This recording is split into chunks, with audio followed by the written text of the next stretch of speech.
Count number 3, compelled rape. Count number 4, child abuse. Count number 5, assault with intent to do previous bodily harm. He be informed of the available charges. I only found out about the issue around 3 o'clock yesterday afternoon, where a community member sent a voice note on a group chat saying, "Councillor, where are you? We need assistance. Can you please bring the media?" We tried to trace who sent the voice note because it was a forwarded message. And in that case, we managed to get hold of the person. We tracked the person who sent the voice note, and I then went to the crime scene. When I got to the crime scene, it was a gruesome image. It was, I don't even know how to explain at this point. I've been a councillor now for my second term, and I have no words. The bloody clothes were left in a bath, and it was still on the scene. There was paper towels full of blood, and the couches were laying around, etc. The first step that I took was go to the police station to ask if there's a registered case number, in order for me to call the general and find out why has forensics not been there. No crime scene photos were taken. Yes, the alleged suspect, which is the baby girl's dad, was arrested at that point, but nothing else. The scene was left, and it could have been tampered with from the day before, from Wednesday moving to Thursday. And SAPS obviously couldn't give me any answers. I contacted the commander for Gauteng, for FCS unit. He advised me that I need a case number in order for them to track the incident. So for me, I was very shocked. Everybody was talking about the incident already. That already made its way to the media. You're now asking me for a case number to track. I then went to the hospital to speak to the mom to find out maybe she opened up a case, and obviously to check if the baby girl was okay. And that's when I discovered that she is on life support. The doctors then explained to me as the community leader that a lot of damage was done to the baby, and at the hospital would have to give reports into the docket. They also need the case number, which we didn't have at that point. And 2 hours later, we then found that the mom was too arrested.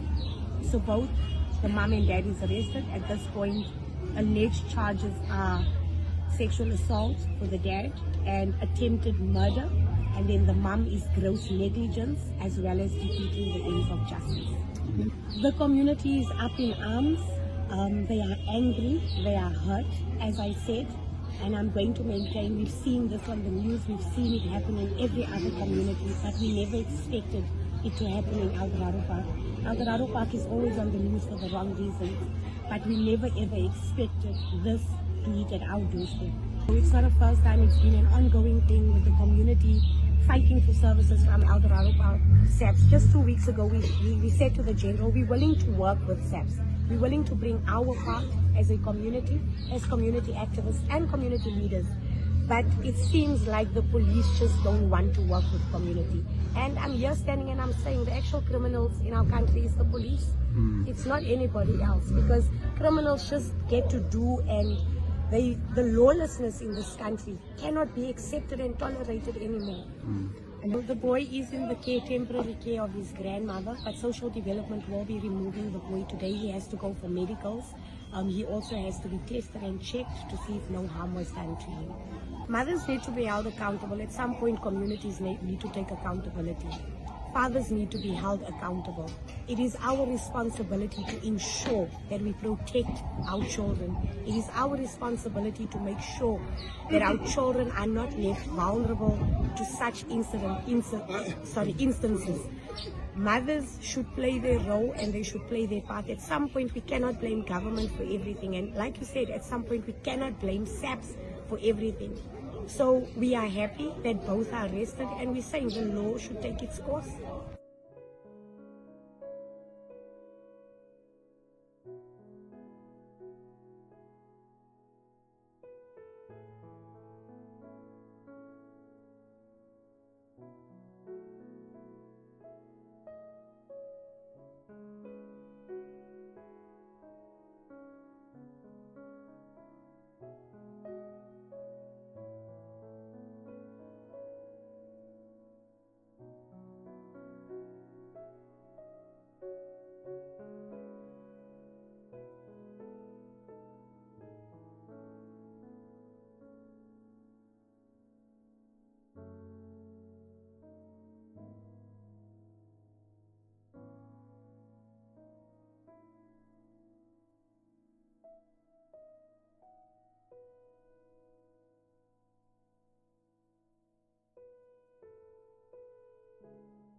With the case against the father is now facing 5 charges. We've added 3 additional charges to the 2 that he was facing on his first appearance, which is that of rape, compelled rape, murder, child abuse, as well as assault on a minor child. Whilst the mother on the second docket is facing a charge of failing to immediately report a sexual offense against a minor. Because you'd recall that as per the Sexual Offences and Related Amendment Act, Related Matters Amendment Act, one has a duty to report. So hence now she's facing the charge of failure to report.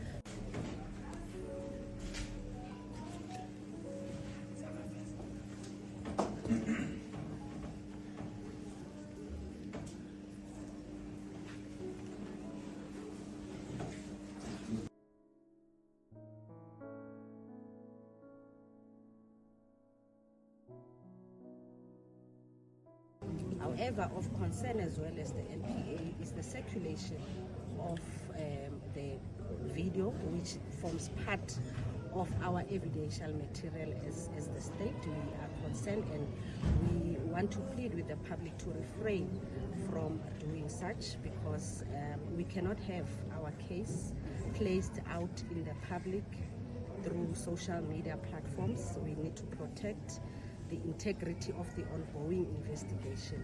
So we really request the members of the public to refrain from doing such, because further than having to jeopardize our case as the state, this also puts into jeopardy the identity of the surviving child.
Privileged to have in my crèche for only 3 months, but it was really a joy for me to be in the crèche.